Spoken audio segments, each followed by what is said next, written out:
Hello dear students, welcome to my channel easy pharma with Kalyani. इस video में हम देखने वाले हैं नेक्स्ट। जो हमारा पहला वीडियो था उसमें हमने कुछ कवर किए गए हैं टॉप एमसीक्यूज। उसके बाद में ये जो हमारा पार्ट 2 है आरआरबी फार्मेसिस्ट जो 2025 में हमारी एग्जाम आने वाली है वो। तो देखिए क्वेश्चंस क्या है।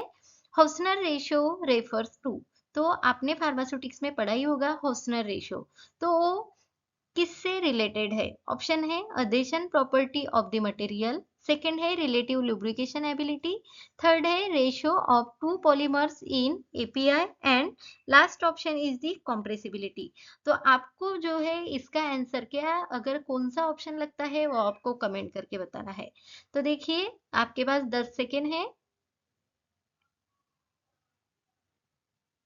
तो इसका आंसर है option number D, that is the compressibility. तो हॉसनर रेशियो जो है वो रिलेटेड है कॉम्प्रेसिबिलिटी से।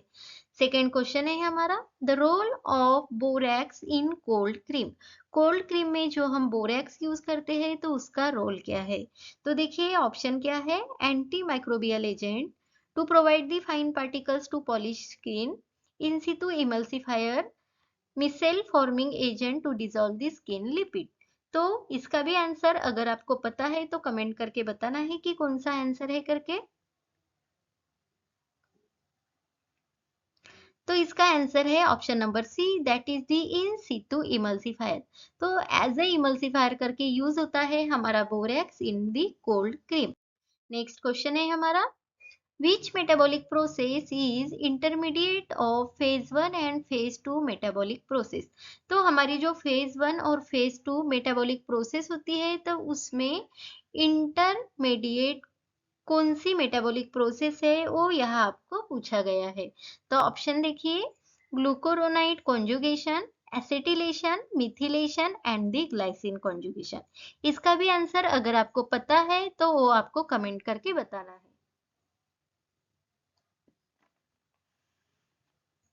तो इसका आंसर है option number C, that is the methylation. ये जो है ये प्रोसेस इंटरमीडिएट है phase 1 and phase 2 metabolic process में। नेक्स्ट क्वेश्चन है, in the preparation of tablet lubricating agent are use to. जो हम टैबलेट बनाते हैं तो उसके प्रिपरेशन में जो लुब्रिकेटिंग एजेंट हम यूज करते हैं तो उसका रोल क्या है ये आपको पूछा गया है। ऑप्शन है break the tablet, improve the strength and hardness, prevent the sticking and increase the bulk। इसका भी आंसर जो है आपको कमेंट में बताना है कि इसका आंसर क्या हो सकता है करके। तो लुब्रिकेटिंग एजेंट जो हम टैबलेट फॉर्मुलेशन में यूज करते हैं तो वो स्टिकिंग प्रिवेंट करते हैं। तो आपका आंसर हो जाएगा option number C, that is the prevent sticking. Next question है हमारा, What is the HLB range for W by O emulsifying agent। तो HLB रेंज होती है डिफरेंट डिफरेंट, वो भी आपको पता होनी चाहिए। इस क्वेश्चन में आपको W by O emulsifying agent की HLB रेंज क्या होती है ये आपको पूछा गया है। ऑप्शन है 8 to 18, 3 to 6, 7 to 9 and 13 to 15। तो इमल्सिफाइंग एजेंट की जो O B W by O वाले जो होते हैं तो उसकी रेंज होती है 3 to 6 in the H L B value. तो इसका आंसर है option number B, that is the 3 to 6। Next question है हमारा, mesh number used in the IP disintegration test apparatus. तो अकॉर्डिंग टू आईपी जो डिसइंटीग्रेशन टेस्ट एपरेटस होता है तो उसमें कितनी मेश नंबर यूज करते हैं वो आपको यहाँ पूछा गया है। ऑप्शन है 22, 10, 60 एंड दी 44। तो इसका भी आंसर अगर आपको पता है तो कमेंट करके बताना है कि कौन सा आंसर हो सकता है करके। तो इसमें जो है 10 मेश नंबर हम यूज करते हैं डिसइंटीग्रेशन टेस्ट apparatus में, वो भी आईपी वाला। तो ये भी बहुत इंपॉर्टेंट क्वेश्चन है, आपको पता होना चाहिए और आप इसको नोट करके रख सकते हो। नेक्स्ट क्वेश्चन है, which of the following growth regulator is known as the stress hormone. तो इसमें से ऑप्शन में से स्ट्रेस हार्मोन किसे बोला जाता है जो ग्रोथ रेगुलेटर है वो आपको क्वेश्चन में से ऑप्शन में से बताना है। हमारे पास ऑप्शन है इथिलीन, सेकेंड है इंडोल एसिटिक एसिड, उसके बाद में है abscisic acid and the gibberellic acid. तो देखिए कमेंट करके बताना है आपको इसका आंसर क्या हो सकता है करके।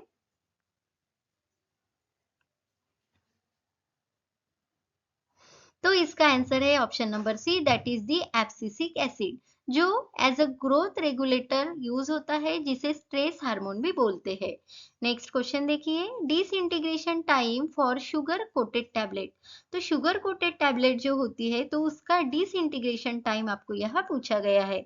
वैसे आपको डिफरेंट डिफरेंट टाइप की टैबलेट होती है, उनके डिसइंटीग्रेशन टाइम, डिसोल्यूशन टाइम पता होनी चाहिए। Most of the competitive exam में जो है पूछे जाते हैं। इसका ऑप्शन है 15 minute, 3 hours, 30 minute and the 1 hour.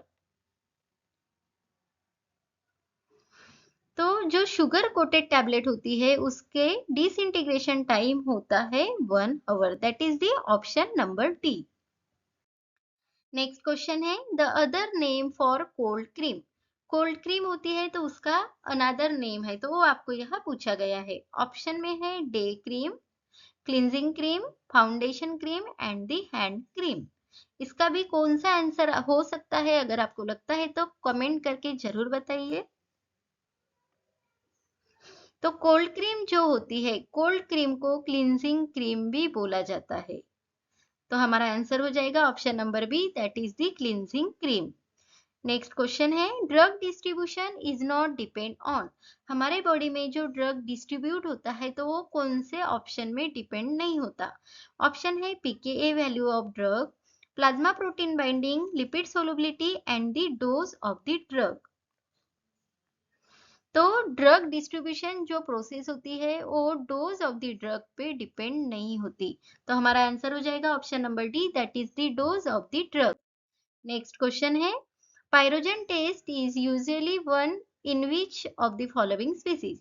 तो हम जो पायरोजन टेस्ट करते हैं, तो वो कौन से एनिमल में करते हैं? और एनिमल आपको ऑप्शन में दिए गए हैं।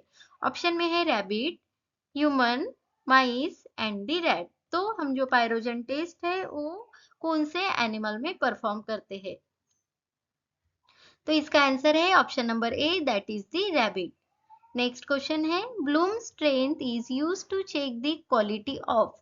ब्लूम स्ट्रेंथ हम जो टेस्ट होती है, जो कौन से डोसेस फॉर्म के क्वालिटी के लिए हम चेक करते हैं, वो आपको यहाँ पूछा गया है। तो ब्लूम स्ट्रेंथ जो है, हम कैप्सूल में यूज करते हैं जिलेटिन की क्वालिटी चेक करने के लिए। तो हो जाएगी option number A, that is the gelatin. Next question है, the application of Noyes Whitney equation is to describe. Noyes Whitney equation है, तो किस प्रोसेस में हम यूज करते हैं? ऑप्शन है फर्स्ट ऑर्डर काइनेटिक, सेकंड है जीरो ऑर्डर काइनेटिक, थर्ड है mixed order kinetic and last है डिसोल्यूशन रेट। इसका भी आंसर आपको कौन सा हो सकता है या है, ये लगता है तो कमेंट करके जरूर दीजिए। तो नॉइजी विटनी इक्वेशन जो होता है, वो डिस्क्राइब करता है हमारा डिसोल्यूशन रेट। डिसोल्यूशन रेट यानी कितनी टैबलेट हमारी सोलुबल होती है कितने टाइम में, वो हम डिसोल्यूशन रेट में आइडेंटिफाई करते हैं। तो उसके लिए फार्मूला होता है Noyes Whitney equation. Next question है, in the tablet machine moment of punches are guided by. जो हमारी टैबलेट मशीन होती है, तो उसके पंचेस मोमेंट करते हैं, तो वो कौन गाइड करता है? ऑप्शन देखिए, cam tracks, turrets, revolving belts and D none of this. तो इसका आंसर है option number A, that is the cam tracks जो होते हैं, वो पंचेस को गाइड करते हैं इन टैबलेट मशीन। 15 नंबर का क्वेश्चन है हमारा, nitroglycerin is administered by the. तो नाइट्रोग्लिसरीन जो टैबलेट होती है, वो हम कौन से रूट से लेते हैं, वो आपको यहाँ पूछा गया है। ऑप्शन है intradermal route, subcutaneous route, sublingual route and the intramuscular route. तो ये क्वेश्चन बहुत ही इंपॉर्टेंट क्वेश्चन है, मोस्ट ऑफ द टाइम जो है पेपर में आया हुआ क्वेश्चन है। तो देखिए, नाइट्रोग्लिसरीन जो टैबलेट होती है, वो लेते हैं हम सबलिंगुअल रूट से। नेक्स्ट क्वेश्चन है 16 नंबर का, in the drug and cosmetic act and rule the schedule related to GMP. तो DNC एक्ट एंड रूल है, उसमें कौन सा शेड्यूल जो है जीएमपी रिलेटेड है? जीएमपी यानी गुड मैन्युफैक्चरिंग प्रैक्टिसेस। तो देखिए, ऑप्शन में है schedule M, schedule C, schedule H and the schedule Y. तो जीएमपी रिलेटेड जो शेड्यूल होता है, वो होता है हमारा शेड्यूल एम, जिसमें सब 3 टाइप्स भी होते हैं। तो इसका आंसर है हमारा option number A, that is the schedule M. ये आपको याद रखना है। नेक्स्ट क्वेश्चन देखिए, which of the following is a prokaryotic cell. तो प्रोकैरियोटिक सेल में कौन सा ऑप्शन में से आता है, ये आपको सिलेक्ट करना है। इसका आंसर जो है आपको कमेंट बॉक्स में बताना है, अगर पता है या कौन सा है लगता है तो। ऑप्शन है bacteria, fungi, protozoa and the algae. तो इसका आंसर है option number A, that is the bacteria. Bacteria जो है प्रोकैरियोटिक सेल्स में आता है। उसके बाद में 18 नंबर का क्वेश्चन है हमारा, titanium dioxide is used in the tablet coating as. तो टैबलेट कोटिंग के लिए हम जो टिटेनियम डाइऑक्साइड यूज करते हैं तो वो क्या करके वर्क करता है, इसका भी आंसर आपको कमेंट करके बताना है। ऑप्शन है glidant, lubricant, opacifier and the plasticizer. तो इसका आंसर है option number C, that is the opacifier. Next question है हमारा, one of the factor required for maturation of erythrocytes. Erythrocytes यानी हमारी होती है आरबीसी, रेड ब्लड सेल। तो उसके मैच्योरेशन के लिए कौन सा फॉलोइंग फैक्टर जो है रिक्वायर्ड होता है। ऑप्शन है vitamin A, vitamin B12, vitamin D and the vitamin C. तो एरिथ्रोसाइट्स के मैच्योरेशन के लिए जो रिक्वायर्ड विटामिन होता है that is the vitamin B12, जिसे साइनोकोबालामाइन करके भी बोला जाता है। नेक्स्ट क्वेश्चन है हमारा, which one of the given process required energy for absorption of drug. हमारे बॉडी में अगर ड्रग का एब्जॉर्प्शन करना है तो कौन सी टाइप की एनर्जी रिक्वायर्ड होती है। तो देखिए option, passive diffusion, active transport, facilitated diffusion and the endocytosis. तो ड्रग के एब्जॉर्प्शन के लिए हमें एनर्जी रिक्वायर्ड होती है active transport, that is the option number B. उसके बाद में नेक्स्ट क्वेश्चन हमने आपको कमेंट करके उसका आंसर बताना है कि क्या है करके, और आपको 20 क्वेश्चन में से कितने क्वेश्चंस के आंसर आते थे वो आपको कमेंट करके बताना है। तो हमारा कमेंट वाला क्वेश्चन है, which of the following electromagnetic radiation has maximum energy. तो इनमें से कौन से इलेक्ट्रोमैग्नेटिक रेडिएशंस की ज्यादा एनर्जी है वो आपको कमेंट करके बताना है। ऑप्शन है gamma rays, X rays, IR radiation and the radio waves. तो इसका आंसर आपको कमेंट करके बताना है। Thank you dear students for watching the video. Video अच्छा लगे तो लाइक जरूर करें। ऐसे ही वीडियोस के लिए हमारे चैनल को ज्यादा से ज्यादा शेयर करें, कमेंट करें अगर कुछ क्वेरीज है तो, और सब्सक्राइब जरूर करें ताकि ऐसे ही वीडियोस के नोटिफिकेशंस आपको पहले मिले। Thank you.